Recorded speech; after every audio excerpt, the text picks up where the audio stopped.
अस्सलाम वालेकुम। कैसे हैं आप सब? आई होप आप सब ठीक होंगे। तो आज हम स्टार्ट करने वाले हैं एपिसोड 3, जिसके अंदर हम बायोमोलिक्यूल यानी बायोलॉजिकल मॉलिक्यूल चैप्टर को डिस्कस करेंगे। इसके अंदर टोटल एमसीक्यूज आपके पास हैं 58। तो टोटल एमसीक्यूज यहाँ पर आपके पास होंगे 58 और टाइम है आपके पास 45 मिनट के अंदर आपको कवर करने। ठीक है, इसमें पीएमडीसी ने जो इम्पोर्टेंट टॉपिक्स दिए हैं उसी को देखकर ये टेस्ट बनाई गई है। लाइक हम वाटर को डिस्कस करेंगे इसके अंदर, कार्बोहाइड्रेट्स को, प्रोटीन्स को, लिपिड्स को, न्यूक्लिक एसिड को, कॉन्जुगेटेड मॉलिक्यूल्स को, और आपके पास एक क्रोमोसोम भी आता है, वो भी आपके पास इसके अंदर आ जाता है। ठीक है, तो जब भी आप टेस्ट सॉल्व करें हर एक ऑप्शन को अच्छे से पढ़ें, लेकिन ऑप्शन पढ़ने से पहले आप क्वेश्चन की स्टेटमेंट को अच्छे से पढ़ें। अगर क्वेश्चन की स्टेटमेंट आपने अच्छे से पढ़ ली, आपने उसको अच्छे से समझ ली, then you will probably get the right option. ठीक है, अपने टाइम को भी मैनेज करना है हमें इसके साथ। तो स्टार्ट करते हैं। फर्स्ट एमसीक्यू है आपके पास, the sum of all chemical reaction taking place within a cell called. तो ऑप्शन ए है आपके पास थर्मोरेगुलेशन, ऑप्शन बी है ऑस्मोरेगुलेशन, ऑप्शन सी है मेटाबॉलिज्म, ऑप्शन डी है आइसोमेरिज्म। तो देखें, सेल के अंदर जितने भी केमिकल रिएक्शन होते हैं ना आपके पास, चाहे वो बनने वाले हो चाहे वो टूटने वाले हो, बनने वाले को हम क्या कहते हैं, बनने वाले को हम क्या कहते हैं, एनाबॉलिज्म, और कैटाबॉलिज्म किसको कहते हैं, ब्रेक डाउन, तोड़ने वाले।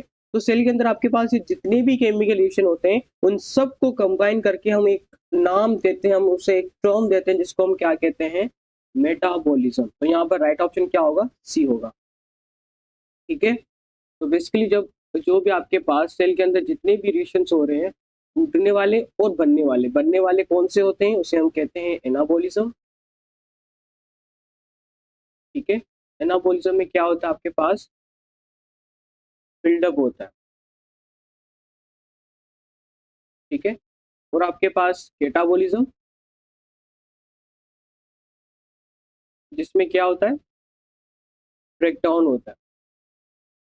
ठीक है, तो सेल के अंदर ये जो आपके पास, ये जो जितने भी आपके पास यहाँ पर रिएक्शंस हो रहे हैं, इसको कलेक्टिवली एक नाम देते हैं, एक टर्मिनोलॉजी देते हैं।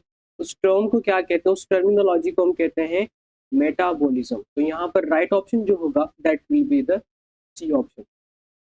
Second, which of one of the following is an example of anabolic process. अब आपको एनाबॉलिक प्रोसेस का एक एग्जांपल फाइंड करना है। ठीक है, तो सबसे पहले आपको वो ऑप्शन चूज करना पड़ेगा जिसमें बिल्डिंग अप हो रही है, छोटे मॉलिक्यूल से लार्जर मॉलिक्यूल बन रहे हैं, तो हम उसे क्या कहते हैं, एनाबॉलिक प्रोसेस कहते हैं। ठीक है, तो एनाबॉलिक प्रोसेस या एनाबॉलिज्म में क्या होता है, सिंपल मॉलिक्यूल से कम्प्लेक्स मॉलिक्यूल बनते हैं। इसमें क्या होता है एनाबॉलिज्म में, ये चीज भी मैं यहाँ पर बता दूं कि जो एनाबॉलिज्म होता है इसमें आपके पास एनर्जी यूज होती है। ठीक है, इसमें आपके पास एनर्जी यूज होती है। सबसे पहले यहाँ पर क्या होते हैं, सिंपल मॉलिक्यूल से आपके पास कॉम्प्लेक्स मॉलिक्यूल बनते हैं, और इन कॉम्प्लेक्स मॉलिक्यूल बनाने के लिए हमें क्या करना होता है, यहाँ पर एनर्जी को यूज करना होता है। ये चीज आपको पता होनी चाहिए। कैटाबॉलिज्म क्या होता है, इन्वर्स कर देंगे आप, कॉम्प्लेक्स मॉलिक्यूल को तोड़कर हम फिर से क्या बनाते हैं, हम बनाते हैं आपके पास सिंपल मॉलिक्यूल, और इसके लिए हमें क्या करना होता है, एनर्जी को रिलीज करना होता है। ठीक है, तो फोटोसिंथेसिस जो आपके पास एक प्रोसेस है, जहां पर हमने क्या पढ़ा था, फोटोसिंथेसिस के अंदर CO2 प्लस वाटर ये आपस में मिलते हैं। अब ये दोनों क्या हैं, अब ये दोनों छोटे मॉलिक्यूल है, सिंपल मॉलिक्यूल है। जब ये आपस में मिलते हैं तो ये बेसिकली मिलने से क्या करते हैं, एनर्जी यूज करते हैं। ये एनर्जी कहाँ से आती है, सनलाइट से आती है। ठीक है, सन रेज को यूज करके आपके पास ये जब दो मॉलिक्यूल आपस में मिलते हैं, जब आपस में रिएक्शन करते हैं, तो एक लार्जर मॉलिक्यूल, एक कम्प्लेक्स मॉलिक्यूल बनाते हैं जिसका नाम है आपके पास C6H12O6। और एक बाय प्रोडक्ट भी बनती है जिसको हम क्या कहते हैं, ऑक्सीजन। ठीक है, तो ये जो प्रोसेस आपके पास ये बेसिकली होता है फोटोसिंथेसिस के अंदर। तो फोटोसिंथेसिस आपके पास क्या है, एक एनाबॉलिज्म या एनाबॉलिक प्रोसेस का एग्जांपल होता है। जबकि रेस्पिरेशन के अंदर क्या होता है, रेस्पिरेशन के अंदर इन्वर्स होता है आपके पास C6H12O6 प्लस आपके पास ऑक्सीजन, ये कॉम्प्लेक्स मॉलिक्यूल टूट जाते हैं, तो इसमें आपके पास क्या होती है, एनर्जी यहाँ से रिलीज होती है, ठीक है। और यहाँ पर आपके पास जो प्रोडक्ट बनता है वो अगेन क्या बनता है आपके पास, 6 molecule of carbon dioxide and 6 molecule of water, ठीक है। तो ये यहाँ पर क्या हो रहा है, ब्रेक डाउन हो रही है, केटाबोलिज्म हो रहा है, so this is known as the catabolism. तो यहाँ पर जो राइट ऑप्शन होगा वो क्या होगा, 2 के अंदर, that will be the C option, photosynthesis. Third के अंदर कह रहा है a mammalian cell contains 1.1% of, मैंने आपको बायोलॉजिकल मॉलिक्यूल चैप्टर के अंदर एक टेबल बनाकर ममेलियन और बैक्टीरियल सेल को कंपेयर करके बताया था, ठीक है। तो इसके अंदर देखिए क्या राइट ऑप्शन होगा। सबसे पहले ममेलियन सेल में हम प्रोटीन की बात करते हैं। प्रोटीन जो हम पढ़ चुके हैं कि ममेलियन सेल में कितना होता है, 18% होता है, ठीक है। जो वाटर होता है वो 70% होता है, सही है। डीएनए की बात करें तो डीएनए कितना होता है, डीएनए जो आपके पास होता है ममेलियन सेल में वो कम होता है as compare to bacterial cell, 0.2% होता है। और आरएनए जो होता है ममेलियन सेल में वो आपके पास होता है 1.1%। तो हमसे कहा गया है कि 1.1% किस सेल का होता है, वो आपके पास होता है आरएनए का, ठीक है। आरएनए कंटेन, जो ममेलियन सेल होता है वो कंटेन करता है आरएनए को, यानी 1.1% उसके पास आरएनए होता है। फोर्थ के अंदर है the most abundant organic compound of a cell are, cell का सबसे ज्यादा अबंडेंट ऑर्गेनिक कंपाउंड कौन होता है, ठीक है।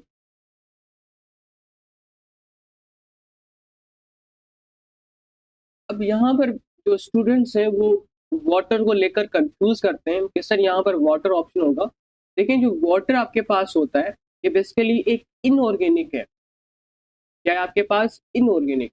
अगर आपसे पूछा जाए कि सेल के अंदर सबसे ज्यादा इनऑर्गेनिक कंपाउंड कौन होता है, then you will choose water. But यहाँ पर आप देखोगे तो यहाँ पर आपसे कहा क्या गया है, that will be the organic compound, that should be the organic compound. तो ऑर्गेनिक कंपाउंड जो आपके पास होता है सबसे ज्यादा सेल के अंदर वो क्या होता है, प्रोटीन होता है, ठीक है। तो जो प्रोटीन है आपके पास क्या है, ये होता है ऑर्गेनिक कंपाउंड। यहाँ पर राइट ऑप्शन होगा बी। 5 में कह रहा है water is a very good solvent due to its dash nature and act as a dash because of its high heat capacity. देखिए वाटर जो होता है आपके पास एक पोलर या डायपोलर मॉलिक्यूल होता है। इसका मतलब क्या है पोलर या डायपोलर का, इसका मतलब ये है जो वाटर का अगर हम स्ट्रक्चर बनाएंगे तो इस तरह से कुछ स्ट्रक्चर बनता है आपके पास, ऑक्सीजन और यहाँ पर आता है आपके पास हाइड्रोजन और यहाँ पर आता है आपके पास हाइड्रोजन, ठीक है। अब ऑक्सीजन पर होता है लोन पेयर, तो लोन पेयर होने की वजह से आपको पता है कि यहाँ पर आपके पास पार्शियल नेगेटिव चार्ज आ जाती है और पार्शियल पॉजिटिव चार्ज आ जाती है, यहाँ पर पार्शियल पॉजिटिव चार्ज आ जाती है, ठीक है। ये बेसिकली लोन पेयर क्या करता है, यहाँ पर ये जो इलेक्ट्रॉन पेयर्स होते हैं इनको अपनी तरफ खींचता है इस तरीके से, ठीक है। यहाँ पर भी जो ये बॉन्ड पेयर आपके पास है इनको भी आपके पास ये अपनी तरफ खींचता है, जिसकी वजह से यहाँ पर आपके पास पार्शियल पॉजिटिव आ जाती है, यहाँ पर पार्शियल पॉजिटिव और यहाँ पर पार्शियल नेगेटिव आ जाती है। तो यहाँ पर बेसिकली क्या बन रहा है, यहाँ पर आपके पास बन रहे हैं पोल्स, तो हम इन्हें क्या कहते हैं, पोलर या डायपोलर कहते हैं, ठीक है। इसीलिए आपके पास वाटर जो होता है वो एक एक्सीलेंट सॉल्वेंट होता है, ठीक है। तो आपके पास एमसीक्यूज का फर्स्ट पार्ट तो क्लियर हो चुका होगा कि वाटर अच्छा सॉल्वेंट क्यों है, क्योंकि ये आपके पास पोलर होता है,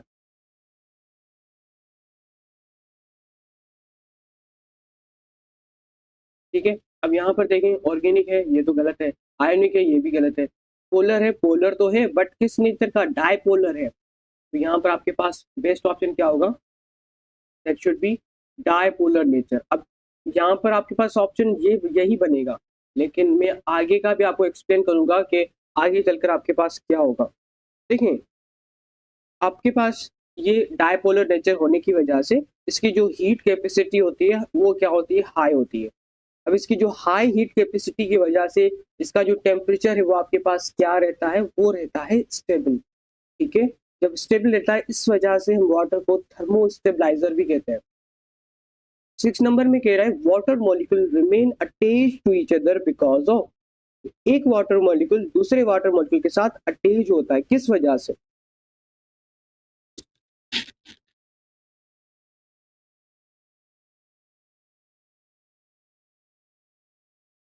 हाँ जी, किस वजह से? देखें, हर वाटर मॉलिक्यूल के हाइड्रोजन और ऑक्सीजन एटम के बीच में आपके पास एक बॉन्ड होता है जिसे हम कहते हैं वीक हाइड्रोजन बॉन्ड। ठीक है, ये वीक हाइड्रोजन बॉन्ड आपके पास बनते हैं जो मॉलिक्यूल को आपस में जोड़ के रखते हैं, कंबाइन करके रखते हैं। यही वजह है आपके पास जो सरफेस टेंशन होता है, जो कोहेसिव फोर्सेस होती है, ठीक है, और बॉइलिंग पॉइंट होती है, वो इन्हीं हाइड्रोजन बॉन्डिंग की वजह से होती है वाटर की। तो यहाँ पर जो राइट ऑप्शन क्या होगा, that should be C option. Seventh देखें, which property of water play an important role in regulating the heat produced by oxidation? ठीक है, बहुत ही इजी है आपके पास। सबसे पहले देखें,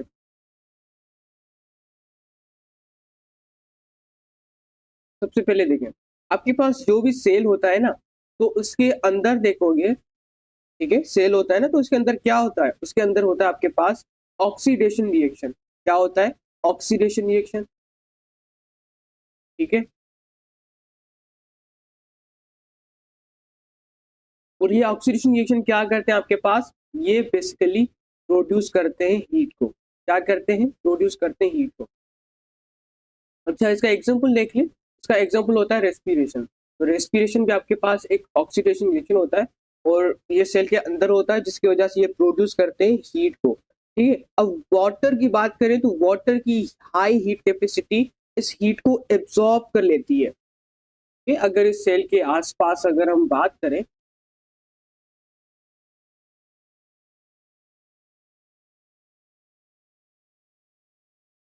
फॉर एग्जाम्पल आपके पास ये सेल है और सेल के आसपास जो है आपके पास क्या है, वाटर है। तो ये वाटर क्या करेगा, वाटर बेसिकली, इस वाटर के पास क्या होती है, वाटर के पास हाई हीट कैपेसिटी होती है, हाई हीट कैपेसिटी होती है। तो इस ऑक्सीडेशन रिएक्शन की वजह से ये जो इतनी सारी हीट प्रोड्यूस हो रही है, ठीक है, वो वाटर की हाई हीट कैपेसिटी वो इसको क्या कर लेती है, एब्जॉर्ब कर लेती है। ठीक है, जब एब्जॉर्ब कर लेती है तो बिना टेम्परेचर बहुत ज्यादा बढ़ाए, इसलिए बॉडी का टेम्परेचर आपके पास क्या रहता है, स्टेबल रहता है। इस हीट को एब्जॉर्ब करने के लिए हमें टेम्परेचर नहीं बढ़ाना पड़ता, वाटर ही आपके पास इसको एब्जॉर्ब कर लेता है। दैट्स वाई बॉडी का जो टेम्परेचर है वो स्टेबलाइज रहता है, बॉडी की हीट स्टेबलाइज रहती है। तो यहाँ पर राइट ऑप्शन क्या होगा, वो होगा आपके पास हीट कैपेसिटी, या ज्यादा बेहतर है आपके पास हाई स्पेसिफिक हीट कैपेसिटी। अगर वो नहीं है then you must choose A option. 8 में कह रहा है ice float on water because of which property?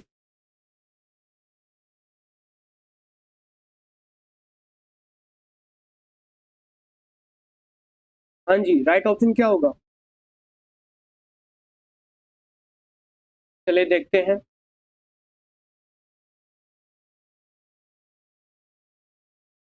देखिए, एक चीज देखें आप, वाटर से जब भी आपके पास बनती है आइस, ठीक है, वाटर से आपके पास जब भी बनती है आइस, तो आप सबको पता है वाटर में क्या होता है, हाइड्रोजन बॉन्ड होता है। ठीक है, तो जैसे ही वो आपके पास आइस में कन्वर्ट होता है ना वाटर, तो इसके अंदर भी आपके पास सेम बॉन्ड होगा, बट उसके स्ट्रक्चर डिफरेंट हो जाता है।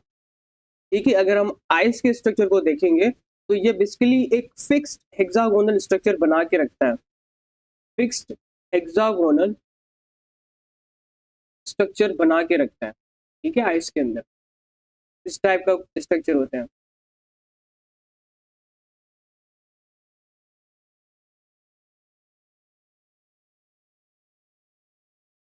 अब आप यहाँ पर देखोगे तो ये इनमें बेसिकली आपस में क्या होता है, हाइड्रोजन बॉन्डिंग होती है। ठीक है, तो इनकी जो हाइड्रोजन बॉन्डिंग आप देखोगे ना, तो वो बेसिकली आपके पास ज्यादा वॉल्यूम कवर कर रही है, तो आपके पास ज्यादा वॉल्यूम कवर कर रही है। तो as per density formula, density is equal to mass over volume, और डेंसिटी का आपके पास वॉल्यूम से इनवर्स रिलेशन होता है। ठीक है, अगर आपके पास वॉल्यूम बढ़ जाए तो डेंसिटी क्या हो जाती है, कम हो जाती है। ठीक है, दैट्स वाई आइस की जो डेंसिटी होती है वो लिक्विड वाटर से कम हो जाती है, तभी आपके पास आइस वाटर पर फ्लोट कर सकती है। तो यहाँ पर राइट ऑप्शन क्या होगा, that should B low density. Ninth में कह रहा है the most abundant carbohydrate in nature is will be dash. तो ये आपके पास एग्जैक्ट लाइन है आपके टेक्स्ट बुक की। देखें, सेल्यूलोज प्लांट सेल वॉल का मेन कंपोनेंट होता है, बताया था ना आपको। और पूरी दुनिया में सबसे ज्यादा अबंडेंट जो ऑर्गेनिक कंपाउंड होता है वो भी सेल्यूलोज ही होता है। पूरी दुनिया में आपके पास प्लांट्स कितने ज्यादा है, बहुत ज्यादा है। अभी हमने इतने सारे देखे भी नहीं है। अब अमेज़न फॉरेस्ट को ले लें, सब दुनिया का सबसे बड़ा फॉरेस्ट है। ठीक है, तो वहां पर इतने सारे आपके पास मिलेंगे प्लांट्स जो हम आइडिया तक नहीं लगा सके। और उन प्लांट्स की सेल वॉल में क्या होता है, आपके पास सेल्यूलोज होता है। और सेल्यूलोज क्या होता है, एक कार्बोहाइड्रेट होता है। तो मोस्ट अबंडेंट कार्बोहाइड्रेट जो होगा नेचर में वो होता है आपके पास सेल्यूलोज, यानी ए ऑप्शन। 10th में कह रहा है all of following yield glucose on complete hydrolysis except. ये भी मैंने चीज आपको बता कर रखी थी कि स्टार्च हो, सेल्यूलोज हो, ग्लाइकोजिन हो,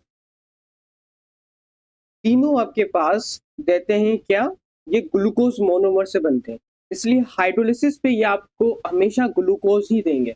जबकि काइटीन की बात करें तो काइटीन का मोनोमर जो होता है वो होता है एन एसिटाइल ग्लूकोजा अमाइन। ठीक है, ग्लूकोज नहीं होता। इसलिए आपके पास जो काइटीन है ये एक एक्सेप्शन है, ये पॉलीसेकेराइड तो है, बट ये आपके पास बेसिकली बना हुआ होता है an acetyl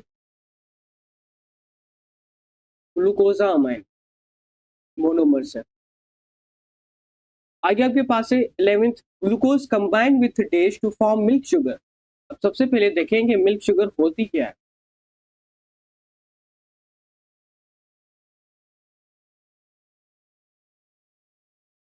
milk sugar basically हम कहते हैं लेक्टोज को। ठीक है, और इसका शॉर्ट फॉर्म मैंने क्या बताया था, ला।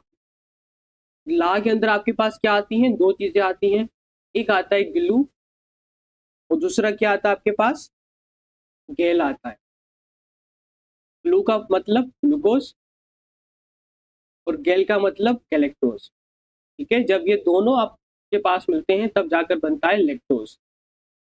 तो यहाँ पर राइट ऑप्शन क्या होगा, यहाँ पर जो राइट ऑप्शन होगा दैट शुड बी गैलेक्टोज।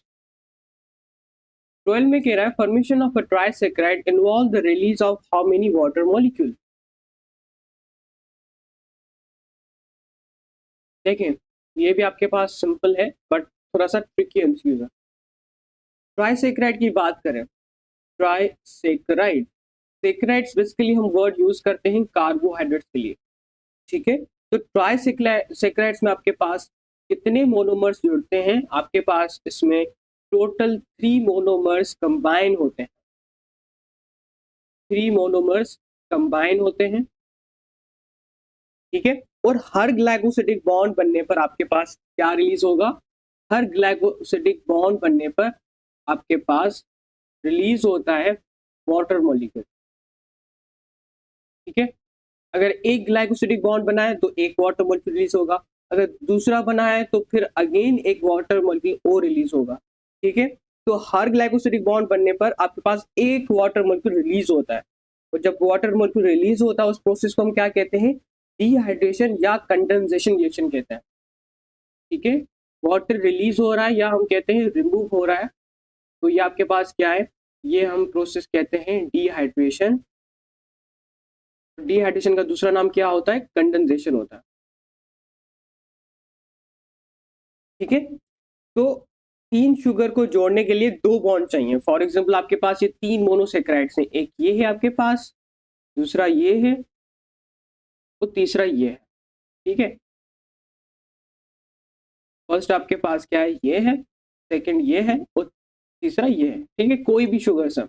अब ये क्या करते हैं, आपस में बॉन्ड बनाते हैं। अब मैंने आपको बताया हुआ है कि 2 मोनोसेक्राइड आपस में मिलेंगे एक बॉन्ड के थ्रू जिसको हम कहते हैं ग्लाइकोसिडिक बॉन्ड। तो एक ग्लाइकोसिडिक बॉन्ड ये बनेगा और मैंने बताया है कि जब भी आपके पास एक ग्लाइकोसिडिक बॉन्ड बनेगा तो एक वाटर मॉलिक्यूल यहाँ से रिलीज होगा, फिर अगेन ये दूसरा इसके साथ मिलेगा, फिर एक वाटर मॉलिक्यूल रिलीज होगा। तो टोटल वाटर मॉलिक्यूल कितने रिलीज हो रहे हैं यहाँ पर आपके पास, टोटल आपके पास यहाँ पर रिलीज हो रहे हैं 2। तो राइट ऑप्शन क्या होगा आपके पास 12 के अंदर, that should be C option. 13 के अंदर देखें, how many carbon atoms are present inside the ring of fructose. Fructose की रिंग में कितने कार्बन मौजूद होते हैं।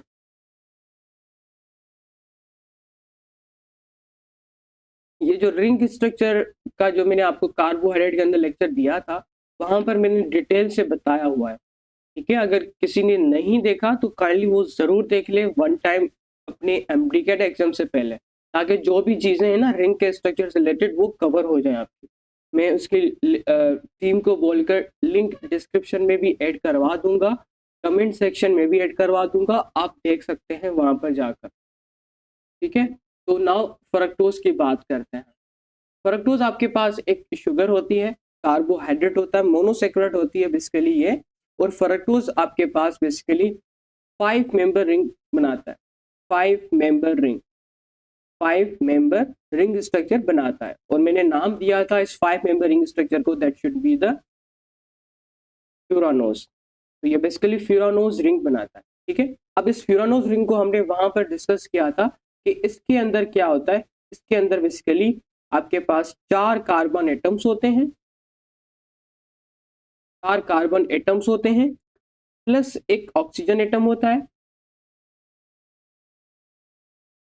ठीक है। बाकी 2 कार्बन जो होते हैं ना, बाकी 2 कार्बन मतलब कार्बन नंबर 1, कार्बन नंबर 1 और आपके पास कार्बन नंबर 6, ये दोनों कार्बन जो होते हैं वो रिंग के बाहर होते हैं। ये चीज आपको मैंने वहां पर भी बताई थी।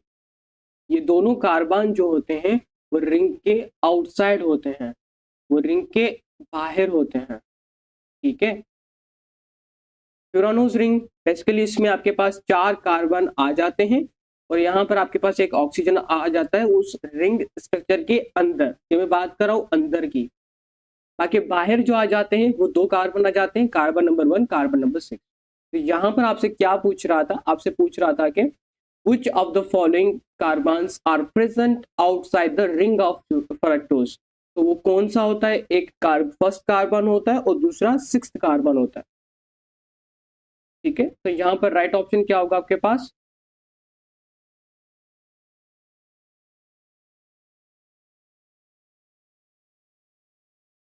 ठीक है। तो यहाँ पर राइट ऑप्शन क्या होगा, ठीक है। सो यहाँ पर जो राइट ऑप्शन होगा आपके पास वो होगा डी ऑप्शन। नेक्स्ट देखें, in the disaccharide if the number of carbon atom is 12 then how many OH group are present। ये आपके पास 16th नंबर है ना, 16th नंबर है, हाँ जी। तो यहाँ पर राइट ऑप्शन क्या होगा,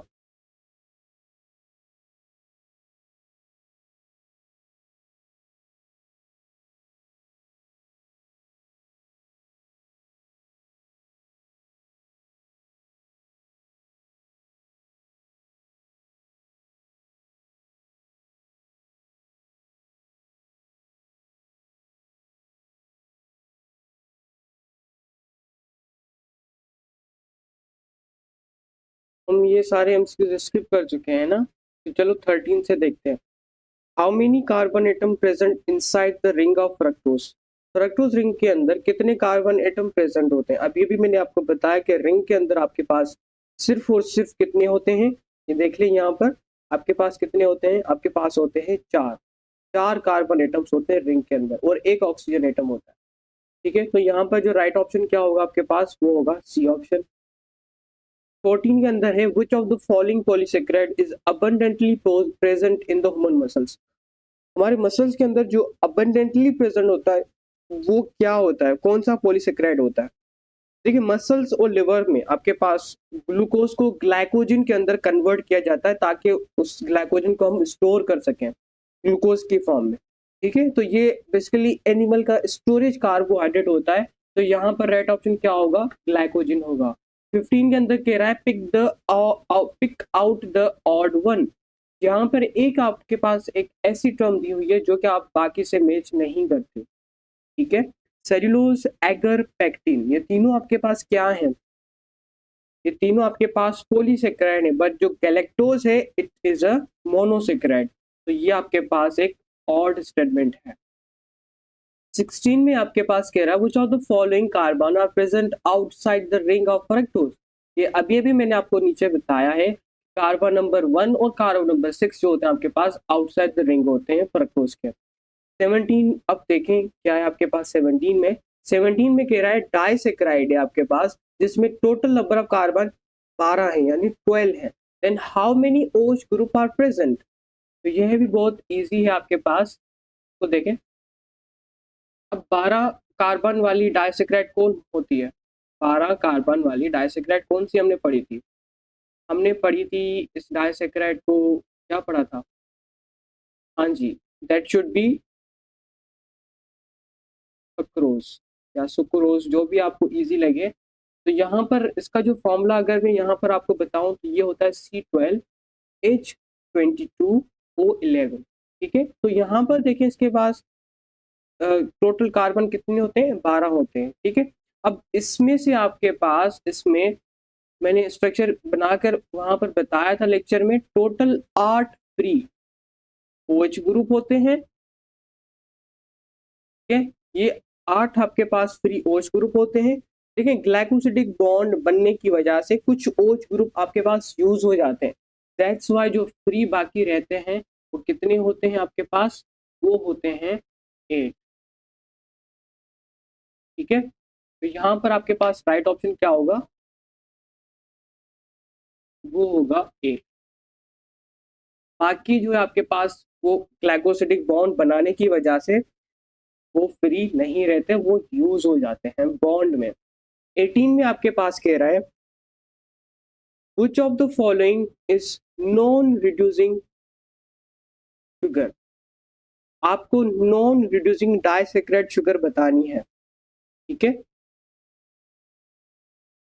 ये तो आपके पास बहुत ही इजी है, सिवाय एक के बाकी सारी आपके पास रिड्यूसिंग रिड्यूसिंग होती है। तो यहाँ पर जो नॉन रिड्यूसिंग डाइसेक्राइड शुगर होती है वो कौन होती है? That should be the sucrose, ठीक है। देखिए क्या होता है बेसिकली, सक्रोज में आपके पास होते हैं ग्लूकोज और फ्रक्टोज। अब ये दोनों जो है ना वो इनके पास होते हैं एनोमेरिक कार्बन। एनोमेरिक कार्बन का मतलब होता है आपके पास रिड्यूसिंग एंड। अब ये क्या करते हैं एनोमेरिक कार्बन, ये आपस में बॉन्ड बनाते हैं। तो ये जब आपस में बॉन्ड बनाते हैं, बना लेते हैं ना, तो इसलिए आपके पास कोई भी फ्री रिड्यूसिंग एंड नहीं बचता। जब कोई भी फ्री रिड्यूसिंग एंड नहीं बचता तो आपके पास ये नॉन रिड्यूसिंग शुगर कहलाती हैं। तो सक्रोज जो आपके पास होती है it is a non reducing disaccharide sugar. बाकी जो आपके पास हैं वो रिड्यूसिंग होती हैं। आगे है आपके पास 19 विच of the following sugar is mainly present in human blood. तो ह्यूमन ब्लड के अंदर आपको पता है कि ब्लड ग्लूकोज लेवल ही वो आपके पास शुगर लेवल होती है। जो भी आपके पास ग्लूकोज होती है वही आपके पास एक्चुअल आपकी ब्लड शुगर होती है। 20 में देखें dish is the storage form of carbohydrate in animal. तो एनिमल में जो स्टोरेज फॉर्म ऑफ कार्बोहाइड्रेट होता है that should be the glycogen. And human में वो आप सॉरी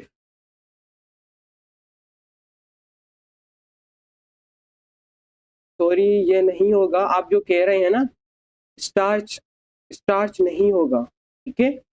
स्टार्च आपके पास नहीं होता, मैंने ग्लाइकोजन की बात की है। यहाँ पर देखें तो आपके पास क्या कह रहा है, ash is the storage form of carbohydrate in animal and human. यानी एनिमल और ह्यूमन के अंदर आपके पास कौन सी स्टोरेज फॉर्म होती है कार्बोहाइड्रेट की? That should B glycogen.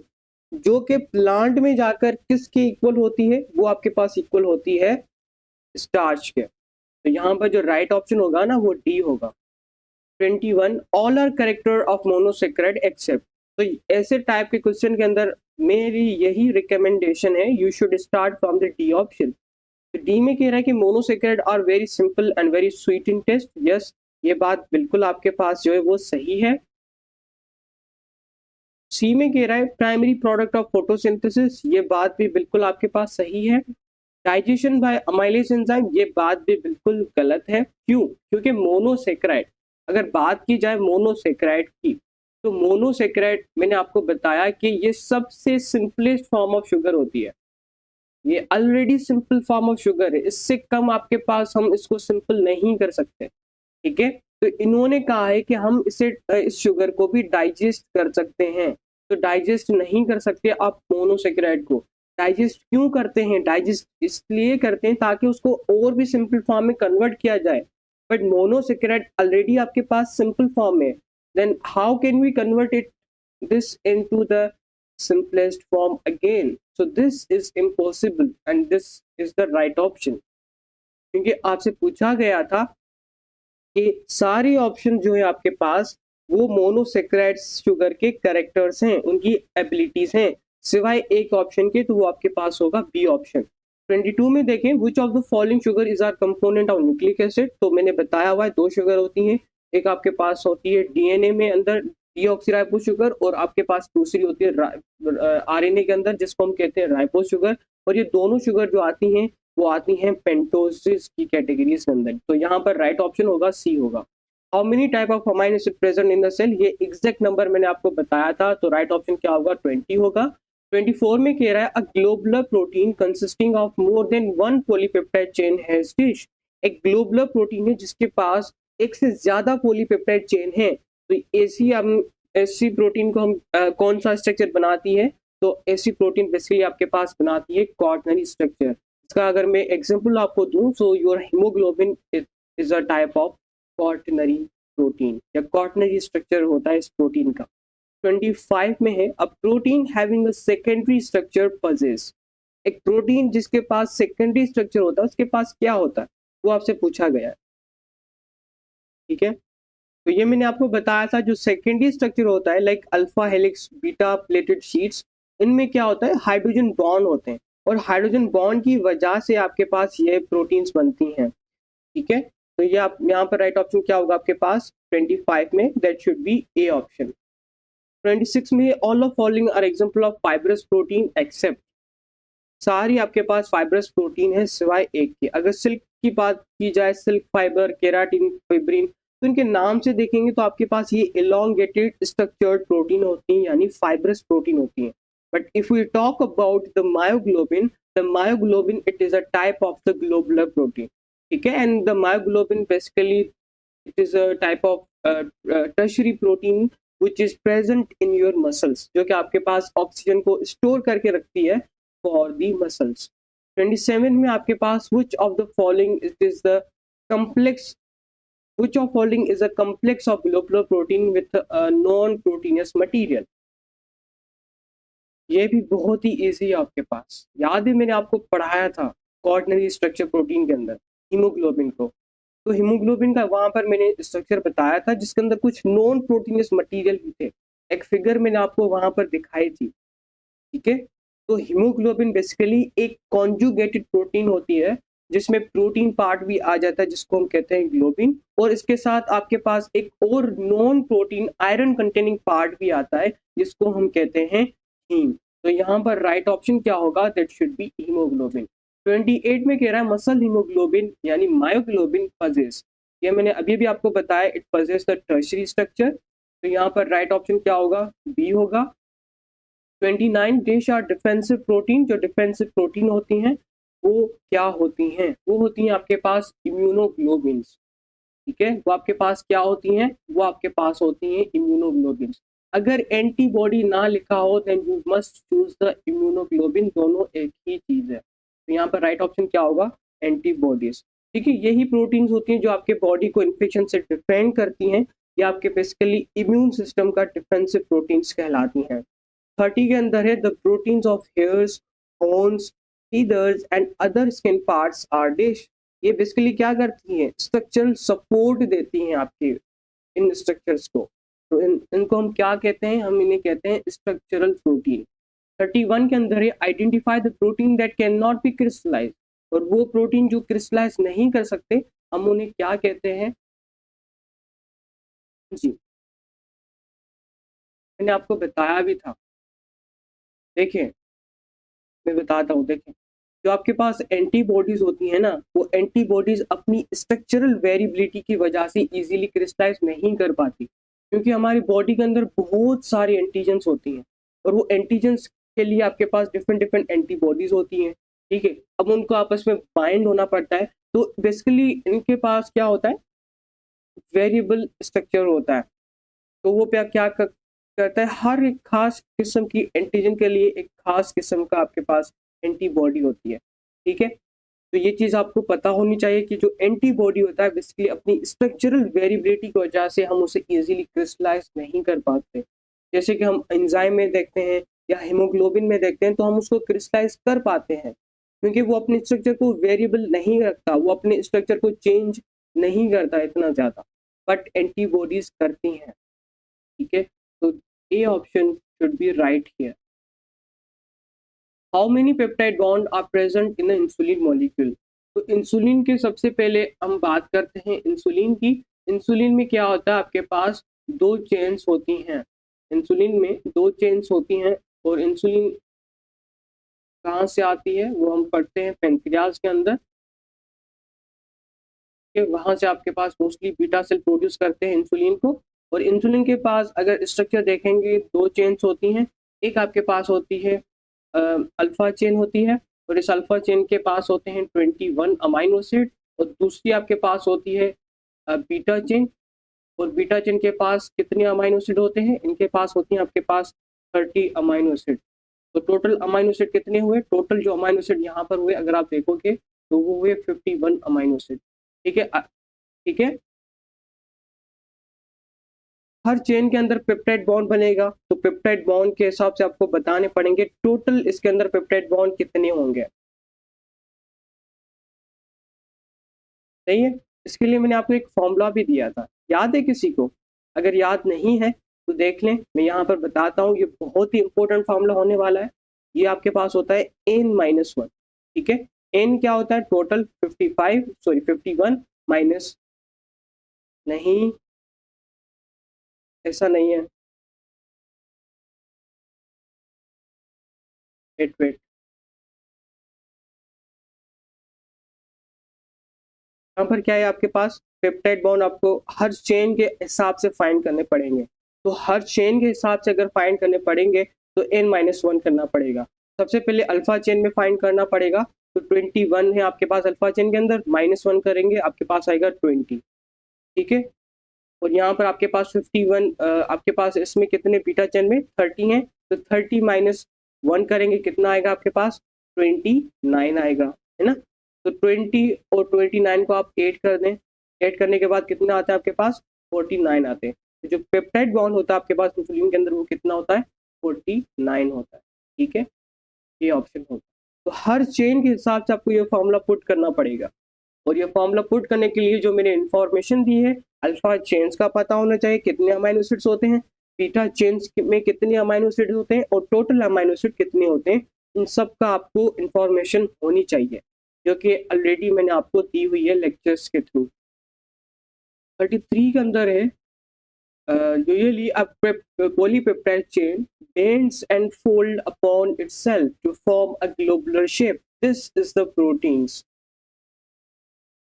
Again आपके पास प्रोटीन के स्ट्रक्चर से रिलेटेड पूछा गया है। जब आपके पास एक पॉलीपेप्टाइड चेन अपने ऊपर फोल्ड होके 3D कंपैक्ट ग्लोबुलर शेप आपके पास बनाती है, तो ये आपके पास कौन सा स्ट्रक्चर हम कहते हैं, इस स्ट्रक्चर को हम कहते हैं टर्शियरी कन्फॉर्मेशन। ठीक है, 34 है, which of following is a protease, which of following is a protease, कौन सा नीचे आपके पास प्रोटीएज है। प्रोटीएज बेसिकली आपके पास एक एंजाइम की कैटेगरीज में आते हैं। यहाँ पर मैं आपको कुछ इंफॉर्मेशन दे दूँ इससे रिलेटेड,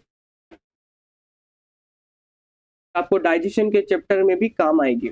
आपके पास होता है काइमोसिन, ठीक है, और इसका दूसरा नाम क्या होता है आपके पास, RENIN,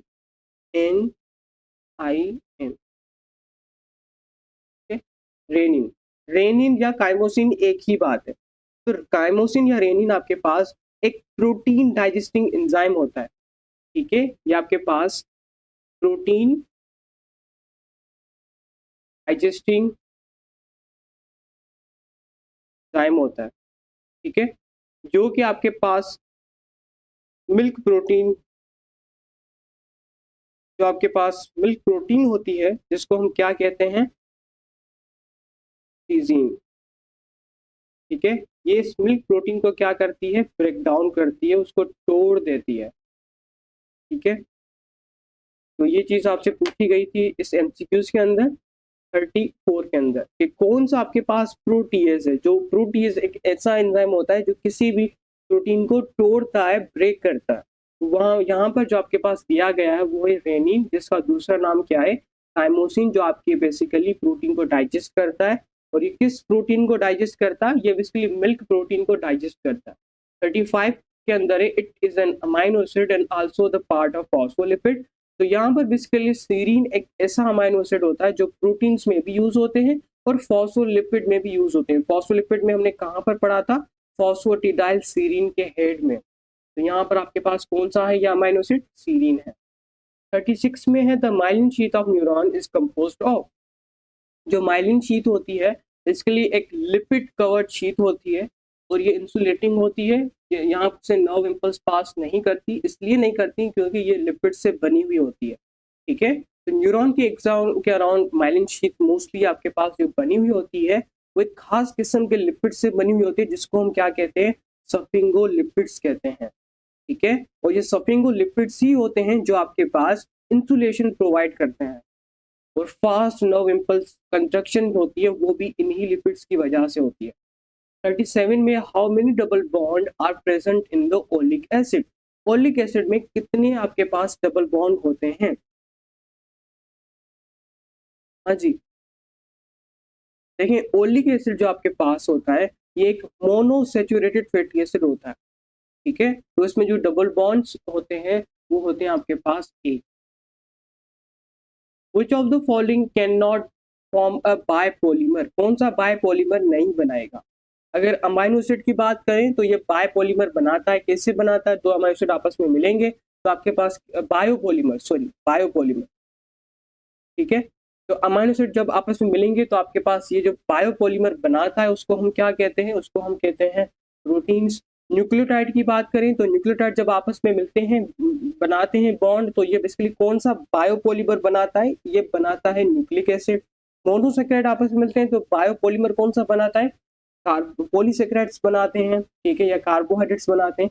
तो ये सब पॉलीमराइज हो सकते हैं, बट जबकि फैटी एसिड की बात करें तो fatty acid monomer polymer chain नहीं बनाता, ये सिर्फ आपके पास एक कंपोनेंट होता है लिपिड का। तो right option should be C. 39 है which of the following organic compound belongs to lipid, कौन सा लिपिड से बिलोंग करता है ऑर्गेनिक कंपाउंड। हाँ जी, देखें बहुत ही इजी ट्रिक मैं आपको देने वाला हूँ इस एमसीक्यू से रिलेटेड। देखें लिपिड में कार्बन और हाइड्रोजन का रेशियो क्या होता है, बहुत हाई होता है।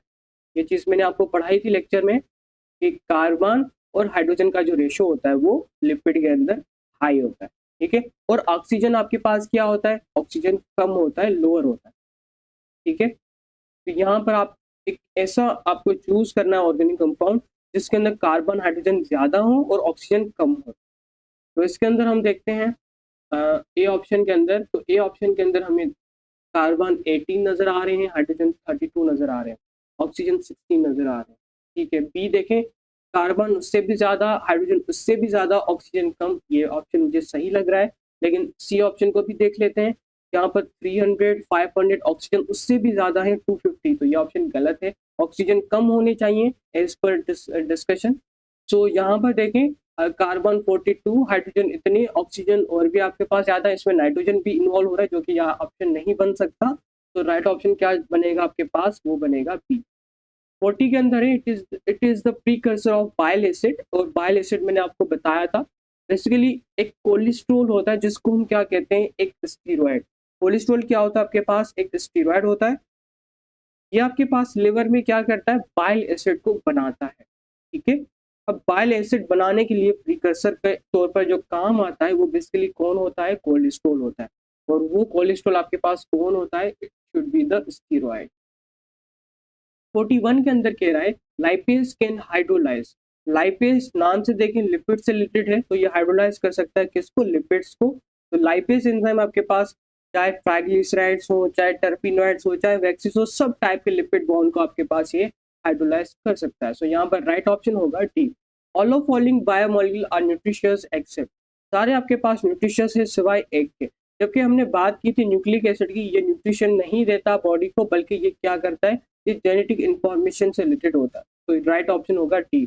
Which of the following contain nitrogenous base, कौन सा कंटेन करता है नाइट्रोजनस बेस। नाइट्रोजन बेस आपके पास किसमें होगा, न्यूक्लिक एसिड या किसी भी आपके पास न्यूक्लियोटाइड से रिलेटेड होता है। तो यहाँ पर आपके पास जो राइट ऑप्शन होगा वो होता है आपके पास एटीपी, एडिनोसिन ट्राइफॉस्फेट। इसमें एडेनिन बेस होता है नाइट्रोजनस बेस के तौर पर। बाकी जो आपके पास दिए हैं ऑप्शन, ग्लाइकोजिन, सेलुलोज, हीमोग्लोबिन, इसमें नहीं होते नाइट्रोजनस बेस। 44 में है न्यूक्लियोहिस्टोन आर प्रेजेंट इन, जाहिर बात है न्यूक्लियोहिस्टोन जेनेटिक मटेरियल से रिलेटेड है, तो ये आपके पास प्रेजेंट होता है क्रोमोसोम्स में। ठीक है, क्रोमोसोम में आपके पास डीएनए और हिस्टोन प्रोटीन ये दोनों होती हैं, तो ये मिलकर आपके पास क्या बनाती हैं, न्यूक्लियोहिस्टोन बनाती हैं। Which type of RNA is used to start the process of replication in prokaryotic cell? कौन सा टाइप होता है आरएनए का जो प्रोकैरियोटिक सेल में रेप्लिकेशन करवाता है। ठीक है, देखें डीएनए रेप्लिकेशन स्टार्ट करने के लिए छोटी आरएनए प्राइमर्स चाहिए होती हैं, जो आपके पास डीएनए पॉलीमर्स को स्टार्टिंग पॉइंट देती हैं, वो आपके पास क्या होती हैं, प्राइमर्स होते हैं। तो यहाँ पर राइट ऑप्शन आपके पास होगा डी।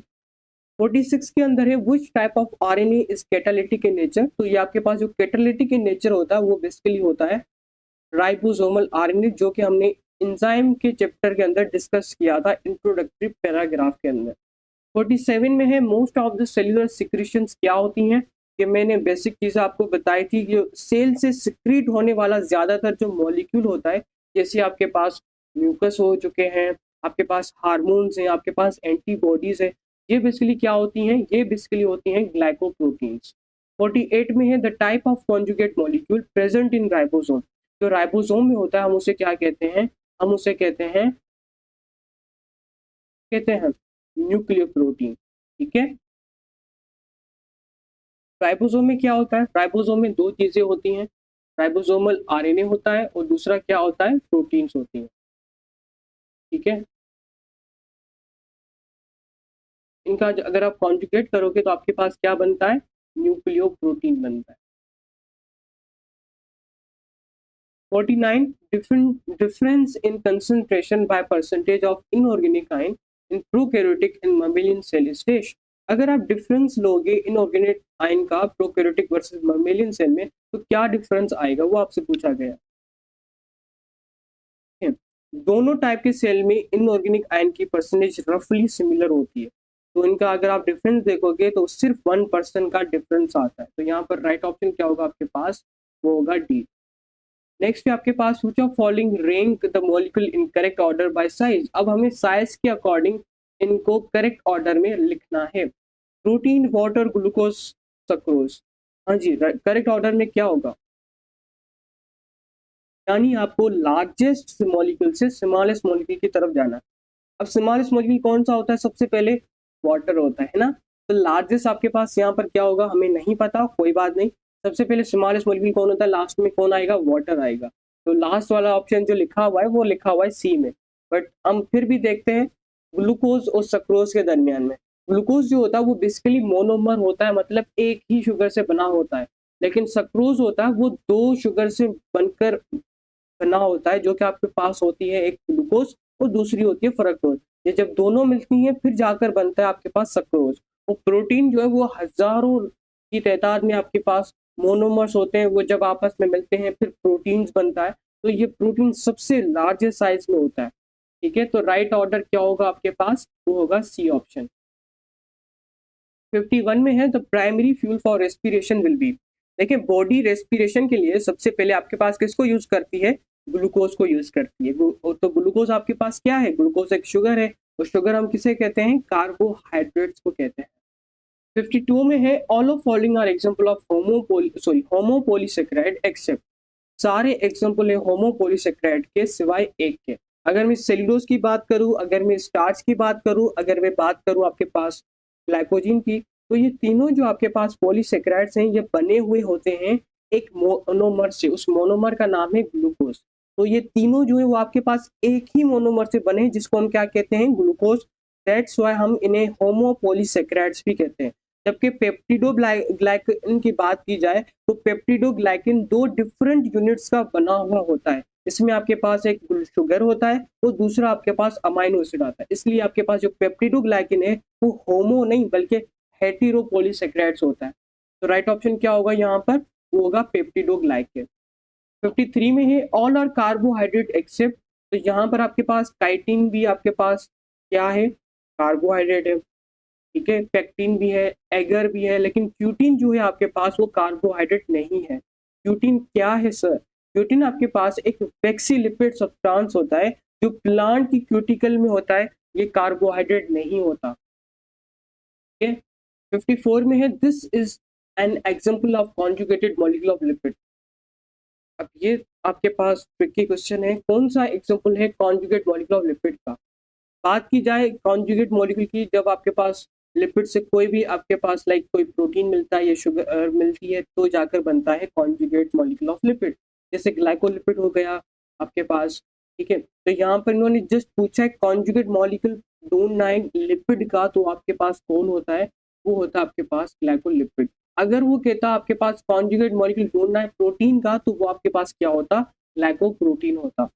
के बाद है 55 में sphingolipid can be found in dish. देखिए सफिंगोलिपिड अभी अभी हमने डिस्कस किया है कि ये मेनली नर्वस सिस्टम की माइलिन शीट में आपके पास ये प्रेजेंट होते हैं, जो कि क्या काम करते हैं, इंसुलेशन में काम करते हैं और दूसरा नर्व इम्पल्स की स्पीड को इंचांस करते हैं, बढ़ाते हैं। 56 में all of following carry quaternary structure of protein except. अगर मैं बात करूं इंसुलिन की, तो इनके पास भी आपके पास क्या होता है, कोऑर्डिनरी स्ट्रक्चर आ जाता है।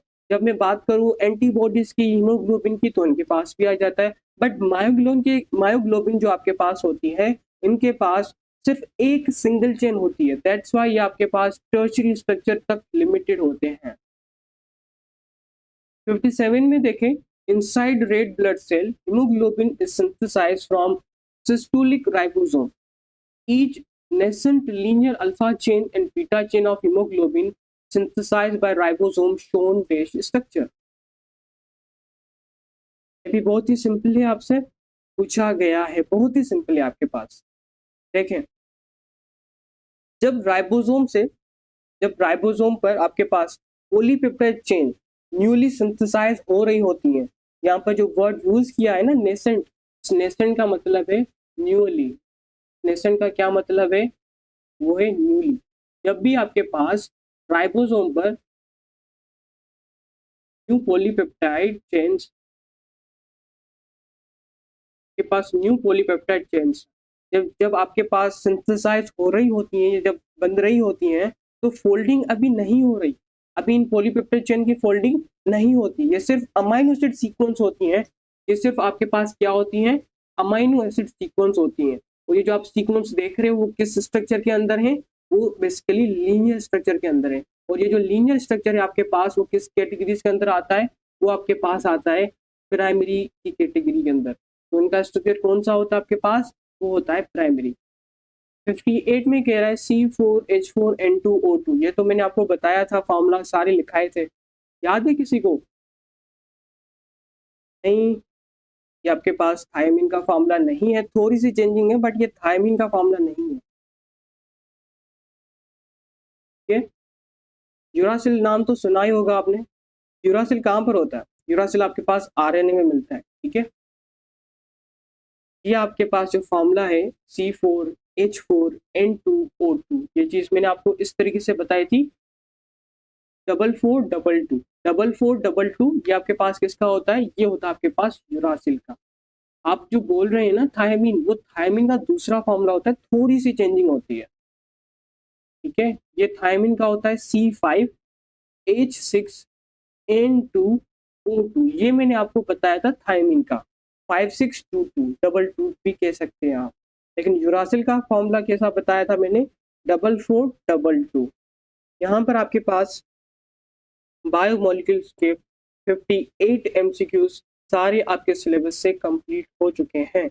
कोई भी आउट ऑफ सिलेबस नहीं था, सारे आपके सिलेबस में थे। तो आई होप आपको बहुत ही फ़ायदा हुआ हो इस लेक्चर से, और अगर आपने सही से देखा होगा तो यकीनन बहुत ज़्यादा फ़ायदा हुआ होगा आपको। क्योंकि ये जो डिस्कशन है, ये जो लेक्चर्स हैं, यहाँ पर आप ना सिर्फ एमसीक्यूज़ की प्रैक्टिस कर रहे हैं, बट अलोंग विथ दिस आप रिवीजन भी कर रहे हैं, ठीक है? और उन्हीं टॉपिक की रिवीजन कर रहे हैं जो कि आपके पास किसने दिए थे? पीएमडीसी ने दिए थे।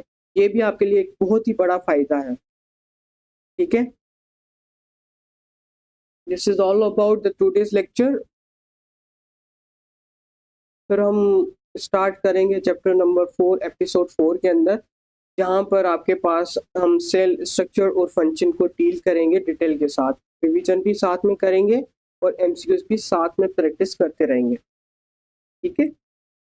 ये बेसिकली इस एपिसोड का मतलब ही यही था कि आपको रिवीजन करवाई जाए।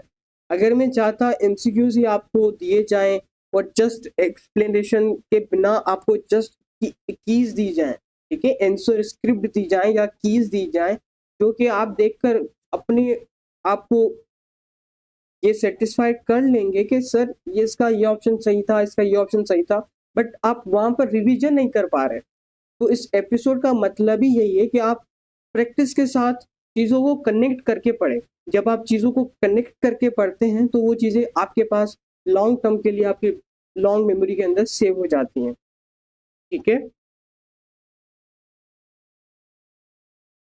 अगर किसी को कोई भी क्वेश्चन हो या कोई भी फीडबैक हो तो फॉर्म ऐड किया जाएगा डिस्क्रिप्शन बॉक्स के अंदर। वहाँ पर आप उस फॉर्म के ऊपर क्लिक करेंगे तो वो फॉर्म ओपन हो जाएगा न्यू टैब के अंदर। वहाँ पर आप अपना नाम और अपना व्हाट्सएप नंबर, ईमेल और अपना क्वेश्चन वहाँ पर लिख सकते हैं। वो क्वेश्चन डायरेक्ट मेरे पास आते हैं, तो उन क्वेश्चन को मैं डील करूँगा। और जो क्वेश्चन मतलब आपके पास टीम से रिलेटेड होंगे या किसी कंप्लेन से रिलेटेड होंगे तो वो मेरे पास नहीं आएंगे, वो आपके पास डायरेक्ट जाएंगे टीम के पास, ठीक है? बिकॉज मैं यहाँ पर इस प्लेटफॉर्म के ऊपर जस्ट एक जूनियर लेक्चरार हूँ, और मेरा काम है यहाँ पर आपको लेक्चर प्रोवाइड करना, नोट्स प्रोवाइड करना और साथ में प्रैक्टिस भी करवाना, ठीक है? वो जो टेस्ट होती हैं वो मैं नहीं बनाता, वो कोई और बनाते हैं।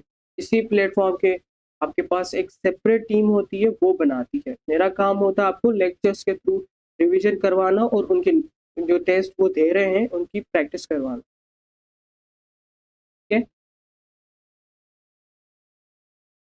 इन टेस्ट की कीज नहीं होती, मैंने आपको बताया कि जो आपके पास ये बनाते हैं टेस्ट वो इनके कीज नहीं देते। जस्ट मुझे, क्योंकि मैं यहाँ पर लेक्चरार जूनियर लेक्चरार हूँ, तो मुझे यहाँ पर आपके पास इन सारी चीज़ों को एक्सप्लेन करना होता है खुद ही। मेरे पास भी कीज नहीं है।